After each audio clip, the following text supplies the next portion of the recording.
Baik, topik firman Tuhan pada hari ini yaitu Tuhan mengutus anak-anaknya. Tuhan mengutus anak-anaknya tertulis dalam Kisah Rasul pasal 13 ayat 1 sampai 12.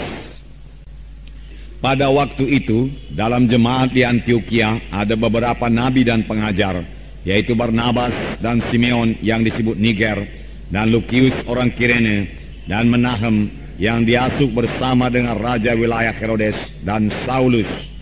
Pada suatu hari ketika mereka beribadah kepada Tuhan dan berpuasa, berkatalah Roh Kudus, "Khususkanlah Barnabas dan Saulus bagiku untuk tugas yang telah kutentukan bagi mereka." Maka berpuasa dan berdoalah mereka, dan setelah meletakkan tangan ke atas kedua orang itu, mereka membiarkan keduanya pergi. Oleh karena disuruh Roh Kudus, Barnabas dan Saulus berangkat ke Selukia, dan dari situ mereka berlayar ke Siprus. Setiba di Salamis, mereka memberitakan firman Allah dalam rumah-rumah ibadah orang Yahudi, dan Yohanes menyertai mereka sebagai pembantu mereka. Mereka mengelilingi seluruh pulau itu sampai ke Pafos. Di situ mereka bertemu dengan seorang Yahudi bernama Bar Yesus. Ia seorang tukang sihir dan nabi palsu. Ia adalah kawan gubernur pulau itu, Sergius Paulus, yang adalah orang cerdas. Gubernur itu memanggil Barnabas dan Saulus karena ia ingin mendengar firman Allah. Tetapi Elimas, demikian namanya dalam bahasa Yunani, tukang sihir itu, menghalang-halangi mereka dan berusaha membelokkan gubernur itu dari imannya. Tetapi Saulus, yang juga disebut Paulus, mengenal dia dan berkata, "Hai anak iblis, engkau penuh dengan rupa-rupa tipu muslihat dan kejahatan. Engkau musuh segala kebenaran.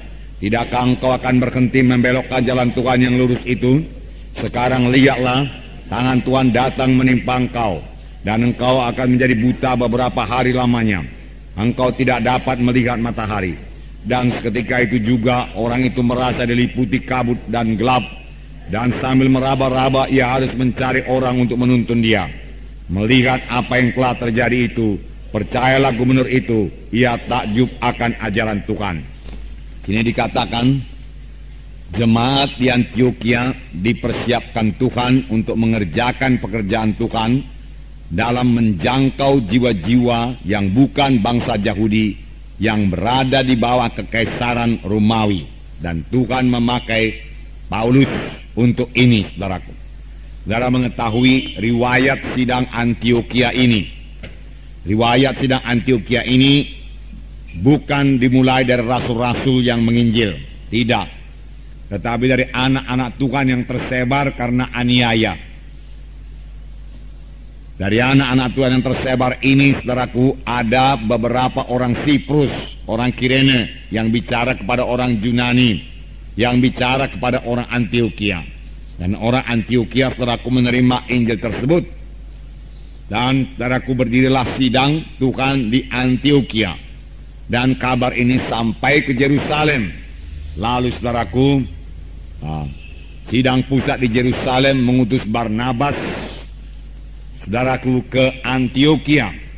Sesampainya Barnabas di Antioquia, ia bersuka cita dan menasehati orang Antioquia supaya tetap mereka dalam Tuhan. Tetapi Barnabas, saudaraku, melihat pekerjaan yang begitu pesat di Antioquia, lalu dia mencari Saulus, dan berdua mereka mengajari anak-anak Tuhan di Antioquia. Hasilnya yaitu setelah setahun mereka mengajar sidang Tuhan di Antioquia, maka di Antioquia lah orang-orang yang percaya itu mulai disebut Kristen, orang Kristen. Tetapi Tuhan tidak berhenti bekerja, saudaraku. Tuhan mau sidang itu bertambah-tambah dewasa, dan Tuhan kemudian melengkapi sidang di Antioquia ini. Firman Tuhan berkata dalam buku Efesus pasal 4 ayat 11, Tuhan memberikan rasul-rasul, nabi-nabi, guru-guru, pengajar-pengajar, dan penginjil-penginjil. Dan Tuhan telah melengkapi sidang di Antioquia ini. Sini dikatakan, saudaraku, mereka telah memiliki, saudaraku, nabi dan pengajar, yaitu Barnabas dan Simeon yang disebut Niger, Lukius orang Kirene, dan Menahem yang diasuh bersama dengan raja wilayah Herodes dan Saulus.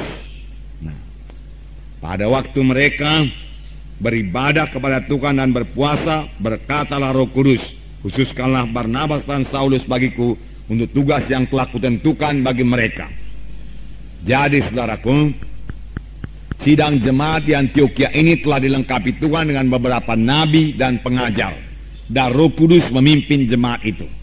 Alangkah indahnya satu sidang yang dipimpin oleh Roh Kudus. Ayat 2, pada suatu hari ketika mereka beribadah kepada Tuhan dan berpuasa, berkatalah Roh Kudus, khususkanlah Barnabas dan Saulus bagiku untuk tugas yang telah kutentukan bagi mereka. Di sini firman Tuhan dengan jelas berkata, berkatalah Roh Kudus. Saudaraku, jadi Roh Kudus itu bisa berkata-kata, saudaraku. Berkatalah Roh Kudus. Saudaraku, mulai daripada perjanjian lama Tuhan sudah bicara. Perjanjian baru saudaraku Tuhan lebih banyak bicara. Pada akhir zaman ini saudaraku Tuhan lebih banyak lagi bicara, saudaraku. Pada akhir zaman ini, pada zaman sekarang ini Tuhan bicara kepada kita masing-masing. Di sini dikatakan berkatalah Roh Kudus, khususkanlah Barnabas dan Saulus bagiku untuk tugas yang telah kutentukan bagi mereka. Jadi Roh Kudus bisa berkata-kata karena Roh Kudus hidup, saudaraku. Bukan hanya Roh Kudus bisa berkata-kata, Roh Kudus suka berkata-kata kepada kita, saudaraku. Apakah kita suka juga berkata-kata dengan Roh Kudus? Tentunya kita suka berkata-kata dengan Roh Kudus. Boleh jadi saudara bertanya bagaimana caranya. Sedikit akan kita lihat pada hari ini. Dan kita akan terus bertumbuh, saudaraku, dan mendengarkan suara Roh Kudus ini, saudaraku. Saudaraku, kapankah Roh Kudus berkata-kata, saudaraku? Di sini dikatakan pada suatu hari ketika mereka beribadah kepada Tuhan dan berpuasa, berkatalah Roh Kudus. Ketika mereka beribadah kepada Tuhan, tidak dikatakan ketika mereka berdoa kepada Tuhan. Memang Roh Kudus bisa bicara juga pada waktu kita berdoa, kalau kita memberikan dia kesempatan untuk bicara, saudaraku. Kita perlu mendengar suara Roh Kudus. Karena firman Tuhan berkata Roh Kudus memimpinkan kita kepada segala kebenaran. Firman Tuhan berkata demikian. Tatkala mereka beribadah kepada Tuhan dan berpuasa. Berpuasa artinya menyangkal diri. Supaya mereka bisa memusatkan pikirannya, saudaraku, hatinya kepada Tuhan. Nah, saudaraku, sebagai orang percaya kita juga harus melayani Tuhan, saudaraku. Kerap kali kita hanya minta Tuhan melayani kita. Berikan saya ini Tuhan, berikan saya itu Tuhan. Tidak salah, saudaraku. Tidak salah. Tetapi kita juga harus bertumbuh, bertambah-tambah dewasa dalam doa dan pelayanan kita kepada Tuhan. Saudaraku, tidak minta-minta saja, saudaraku. Nah, dalam beribadah kepada Tuhan kita mengadakan pelayanan terhadap Tuhan. Pada waktu itu kita tidak meminta apa-apa kepada Tuhan. Tetapi kita bersekutu dengan Tuhan, menikmati hadiratnya, bersyukur dan memuji, menyembah Tuhan.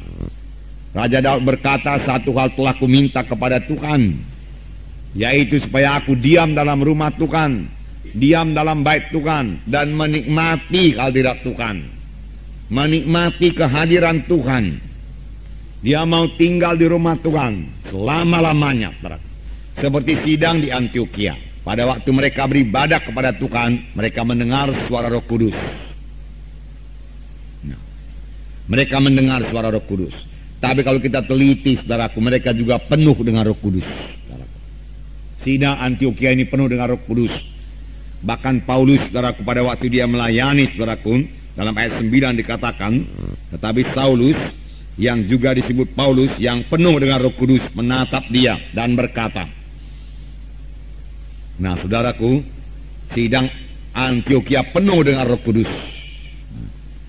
Dengan penuh dengan Roh Kudus, saudaraku, iman kita akan diteguhkan, saudara. Kita akan bertambah-tambah percaya akan mujizat Tuhan.